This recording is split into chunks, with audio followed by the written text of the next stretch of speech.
Yediyurappa CM ಸ್ಥಾನಕ್ಕೆ ರಾಜೀನಾಮೆ ಕೊಡ್ತಾರೆ. ಜೆಡಿಎಸ್ ಕಾಂಗ್ರೆಸ್ ಮತ್ತೆ ಮೈತ್ರಿ ಬಗ್ಗೆ ಈಗ ಹೇಳಲ್ಲ, ಪರೋಕ್ಷವಾಗಿ ಬಿಜೆಪಿ ಸರ್ಕಾರ ಇರಲ್ಲ ಅಂತ ಸಿದ್ದರಾಮಯ್ಯ ಹೇಳಿದ್ದಾರೆ. ಬಿಜೆಪಿ ಸೋಲತ್ತೆ.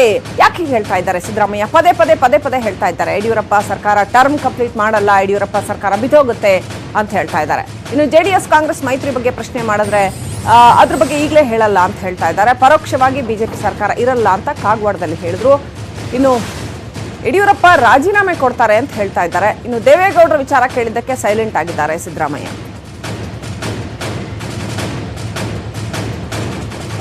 ಬಿಜೆಪಿ ನನ್ನ ಪ್ರಕಾರ ನಾವು ಕನಿಷ್ಠ 12 ಗೆದ್ದೇ ಗೆಲ್ತೀವಿ. 15 ಗೆದ್ರು ಆಶ್ಚರ್ಯ ಇಲ್ಲ.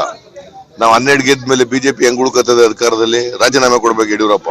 ಅದರಿಂದ ರಾಜಕೀಯ ಬದಲಾವಣೆ ಆಗಿ ಆಯ್ತದೆ. ನಾನು ಅವೆಲ್ಲ ಹೇಳಕ್ ಹೋಗೋದಿಲ್ಲ.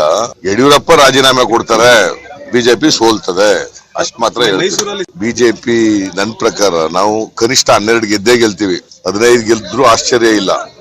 ನಾವು 12 ಗೆದ್ದ ಮೇಲೆ ಬಿಜೆಪಿ ಹೆಂಗ್ ಉಳ್ಕತ್ತದೆ ಅಧಿಕಾರದಲ್ಲಿ? ರಾಜೀನಾಮೆ ಕೊಡ್ಬೇಕು ಯಡಿಯೂರಪ್ಪ. ಅದರಿಂದ ರಾಜಕೀಯ ಬದಲಾವಣೆ ಆಗಿ ಆಯ್ತದೆ. ನಾನು ಅವೆಲ್ಲ ಹೇಳಕ್ ಹೋಗೋದಿಲ್ಲ.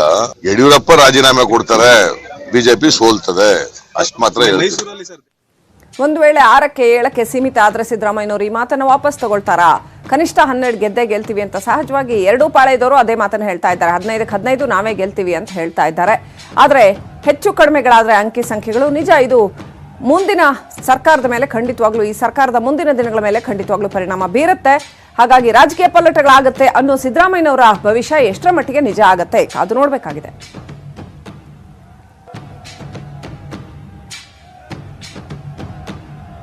ಕಾಗವಾಡದಲ್ಲಿ ಮಾಧ್ಯಮಗಳಿಗೆ ಹೇಳಿಕೆ ಕೊಟ್ಟಿದ್ದಾರೆ ಮಾಜಿ ಮುಖ್ಯಮಂತ್ರಿ ಸಿದ್ದರಾಮಯ್ಯ. 13 ಸ್ಥಾನ 12 ಸ್ಥಾನ ನಾವು ಗೆಲ್ತೀವಿ, ಗೆದ್ದಾಗ ಸಹಜವಾಗಿ ಅಂಕಿ ಸಂಖ್ಯೆ ಹೆಚ್ಚು ಕಮ್ಮಿ ಆಗೇ ಆಗತ್ತೆ, ಆಗ ರಾಜೀನಾಮೆ ಕೊಡ್ತಾರೆ ಯಡಿಯೂರಪ್ಪನವರು, ಕೊಡ್ಲೇಬೇಕಾಗುತ್ತೆ, ಈ ಸರ್ಕಾರ ಕಂಟಿನ್ಯೂ ಮಾಡೋಕ್ಕಾಗಲ್ಲ, ನಂಬರ್ಸ್ ಇರಲ್ಲ ಅಂತ. ಆವತ್ತಿನಿಂದನೂ ಕೂಡ ಯಡಿಯೂರಪ್ಪನವರು ರಾಜೀನಾಮೆ ಕೊಡ್ತಾರೆ ಅನ್ನೋ ಒಂದು ವಿಚಾರವನ್ನ ಸಿದ್ದರಾಮಯ್ಯ ಪದೇ ಹೇಳ್ತಾ ಇದ್ದಾರೆ. ಏನು ಕ್ಲೂ ಇದೆ ಯಡಿಯೂರಪ್ಪನವರು ರಾಜೀನಾಮೆ ಕೊಡ್ತಾರೆ ಅಂತ ಹೇಳೋದಕ್ಕೆ? ಸಿದ್ದರಾಮಯ್ಯನವರ ಹೇಳಬೇಕಾಗುತ್ತೆ. ಒಟ್ಟಾರೆ ರಾಜಕೀಯ ಪಲ್ಲಟ ಆಗುತ್ತೆ, ರಾಜಕೀಯ ಬದಲಾವಣೆ ಆಗುತ್ತೆ ಬೈ ಎಲೆಕ್ಷನ್ ನಂತರ ಅನ್ನುವಂಥದ್ದು ಸಿದ್ದರಾಮಯ್ಯನವರ ರಾಜಕೀಯ ಭವಿಷ್ಯ.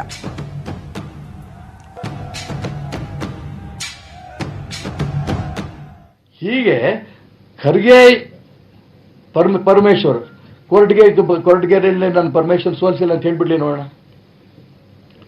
ಹೇಳ್ತಾ ಹೋದ್ರೆ ಬೇಕಾದಷ್ಟಿದೆ. ನಾನು ಖಂಡಿತ ಹೇಳ್ತೀನಿ, ನೀವು ನಾ ಟ್ವೀಟ್ ನೋಡಿಲ್ಲ ಇರೋ ವಿಚಾರ ಹೇಳ್ತೀನಿ. ಅವ್ರು 100 ಕಾಲ ಬದುಕಲಿ, ಧರ್ಮವನ್ನ, ದೇಶವನ್ನ, ಹಿಂದುಳಿದವರು ದಲಿತರನ್ನ ಉದ್ಧಾರ ಮಾಡೋ ದಿಕ್ಕಿನಲ್ಲಿ ಪ್ರಯತ್ನ ನಡೆಸಲಿ. ಬರೀ ಕೆಟ್ಟ ಭಾಷೆ ಕೇಳಿ ಆ ಭಾಷೆಗಳಿಗೆ ಉತ್ತರ ಕೊಡೋಕ್ಕೂ ನಂಗೆ ಮನಸ್ಸು ಬರಲ್ಲ. ಅಂತ ಭಾಷೆಗಳು ಬಳಸ್ತಾರೆ. ಬೇಡ, ಇದನ್ನು ಇನ್ಮುಂದಾರ ನಿಲ್ಲಿಸಿ, 100 ಕಾಲ ಬದುಕ್ರಿ, ಒಳ್ಳೆ ಮಾತಾಡ್ರಿ. ಇದನ್ನ ನಾನು ಹೇಳಕ್ಕೆ ಇಷ್ಟಪಡ್ತೇನೆ.